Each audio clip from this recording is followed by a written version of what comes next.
पुन्हा राष्ट्रवादीच्या दोन गटांच्या विलिनीकरणाची चर्चा सुरू झाली आहे. सुनील शेळके यांनी सुनेत्रा वहिनींच्या नेतृत्वात दोन्ही गटांनी एकत्रित यावं असं विधान केलं. या विधानानंतर सुनील तटकरे यांनी सुद्धा शेळके पटलावर विश्वास दाखवला आणि नंतर कानाडोळा करत यांच्या वक्तव्याला दुजोरा देत सुनेत्रा वहिनींचं नेतृत्व मान्य असेल तर विलिनीकरण होऊ शकतं असं विधान केलंय. दुसरीकडे मात्र शरद पवार गटातनं अजूनही एकाही नेत्यानं विलिनीकरणाच्या बाजूनं आत्ता वक्तव्य केलेलं नाहीये. आता यातलं टायमिंग खूप महत्त्वाचं आहे. अजित पवारांच्या निधनानंतर शरद पवार गटाचे नेते विलिनीकरणाची चर्चा घडवून आणत होते, तर अजित पवार गट हा स्वतंत्रपणे पुढे जाण्यासाठी उत्सुक होता.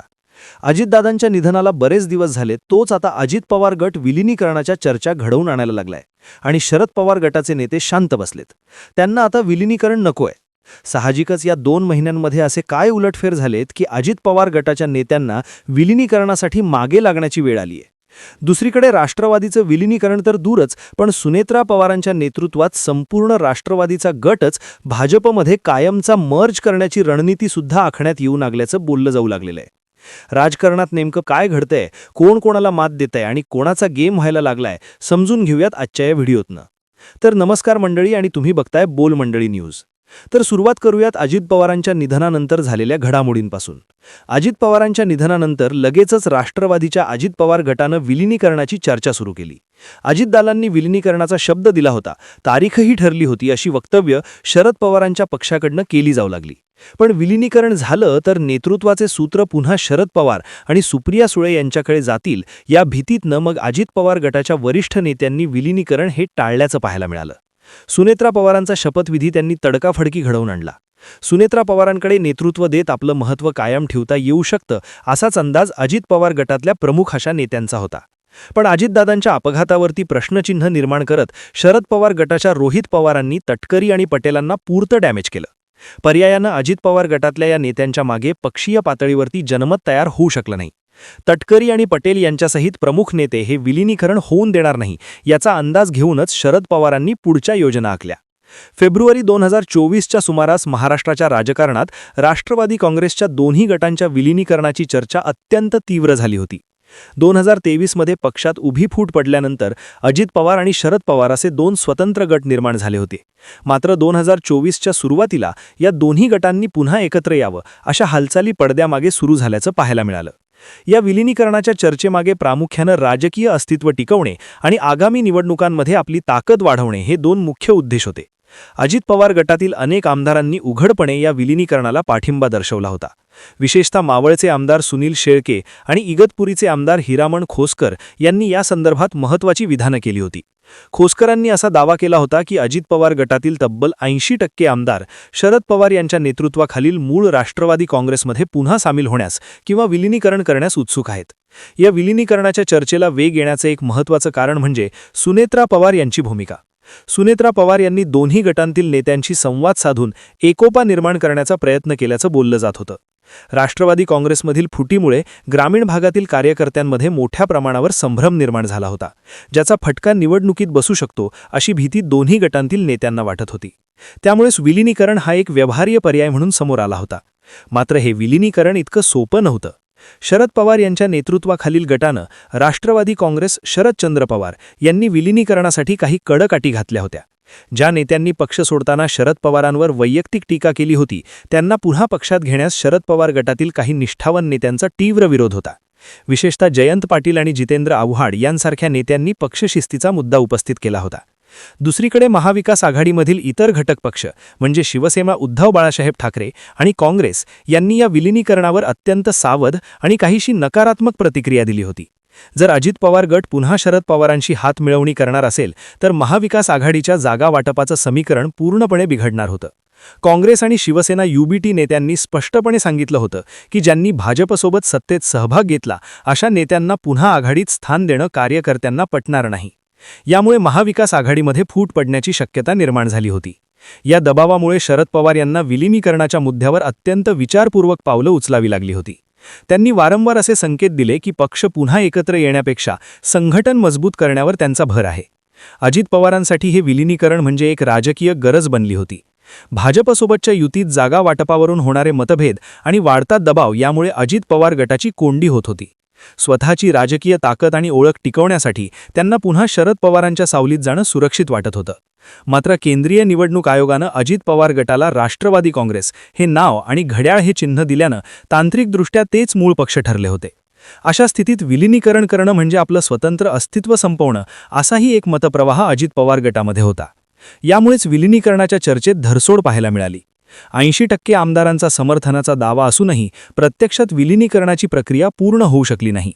2024च्या या संपूर्ण राजकीय नाटकातून एक गोष्ट स्पष्ट झाली की महाराष्ट्राच्या राजकारणात राष्ट्रवादी काँग्रेस हा केंद्रबिंदू राहिला आहे. अर्थात त्यातलं सगळ्यात मोठं नियोजन होतं ते म्हणजे शरद पवारांनी पुन्हा राज्यसभेवर जाणं. शरद पवार हे आता निवृत्ती जाहीर करतील असं बोललं जात होतं. विलिनीकरणात सुद्धा तसंच ठरल्याचं सांगितलं गेलं. दुसरीकडं शरद पवारांकडं काही पुरेसं संख्याबळ नव्हतं. तरीसुद्धा शरद पवारांनी पुन्हा राज्यसभेचा रस्ता पकडला. याचं प्रमुख कारण म्हणजे सर्वोच्च न्यायालयात चाललेली केस. राष्ट्रवादी नेमकी कुणाची आणि शिवसेना नक्की कुणाची हे दोन्ही निकाल सर्वोच्च न्यायालयातनं येणार आहेत. विलिनीकरण झालं तर राष्ट्रवादीचा प्रश्नच निर्माण होणार नव्हता. कदाचित एकनाथ शिंदेंच्या विरोधात निकाल जाईल, त्याचप्रमाणे आपल्या विरोधात देखील निकाल जाईल. म्हणूनच अजित पवारांनी शरद पवारांसोबत पुन्हा तडजोड करण्याचं स्वीकारलं होतं.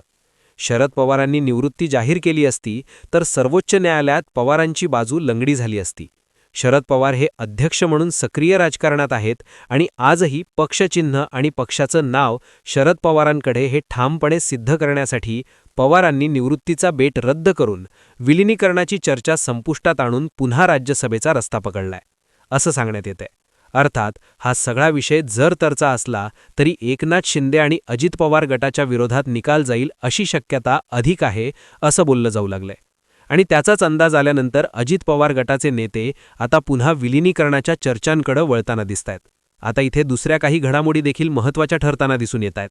एकतर दिल्लीतल्या सत्तेसाठी अजित पवार गटाची गरज भाजपला आजच्या क्षणी नाहीये, पण राज्यातल्या सत्तेत शिंदेंवरती नजर आणि वचक ठेवण्यासाठी अजित पवार गटाची गरज ही जाणवताना दिसतेय.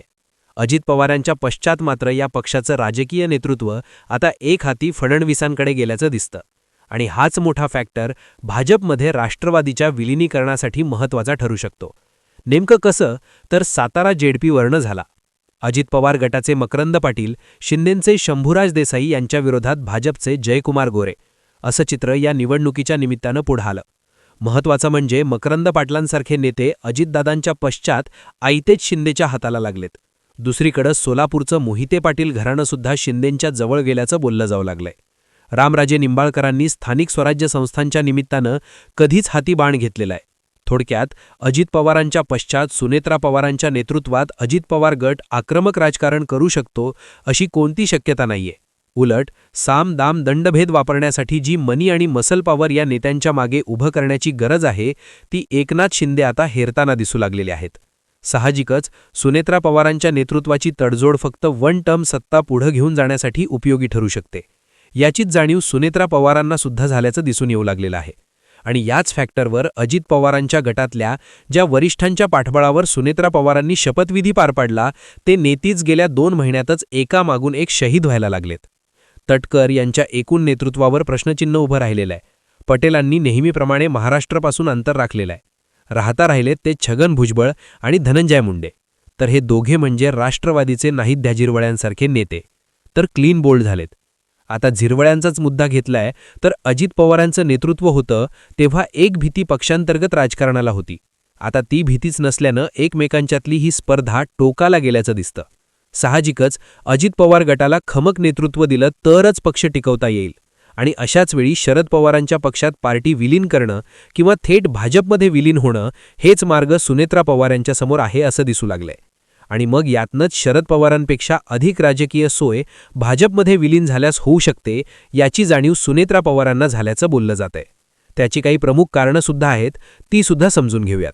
आता यातलं पहिलं आणि प्रमुख कारण आहे ते म्हणजे पक्ष पवारांच्या आणि सुप्रिया सुळेंच्या हातात जाण्यापासून रोखणं.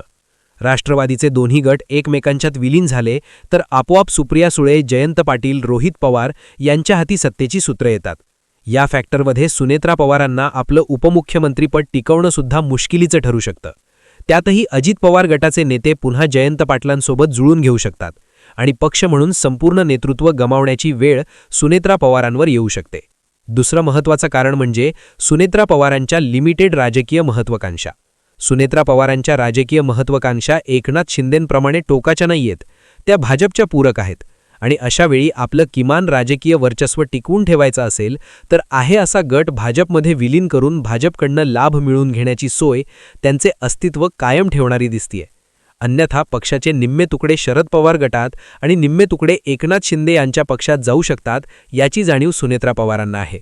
अर्थात हे सगळे फॅक्टर मान्य केले तर मात्र सुनेत्रा पवार अजित पवारांच्या राष्ट्रवादीचा गट भाजपमध्ये विलीन करण्याच्या दिशेनं पावलं टाकतील असं म्हणता येतं. बाकी या सगळ्या राजकारणाबद्दल तुम्हाला काय वाटतं? तुमचं मत आणि प्रतिक्रिया कमेंट बॉक्समध्ये लिहून कळवा आणि अशाच राजकीय घडामोडी पाहण्यासाठी आपल्या बोला मंडळी न्यूज या चॅनलला नक्कीच सबस्क्राईब करा. जय हिंद, जय महाराष्ट्र.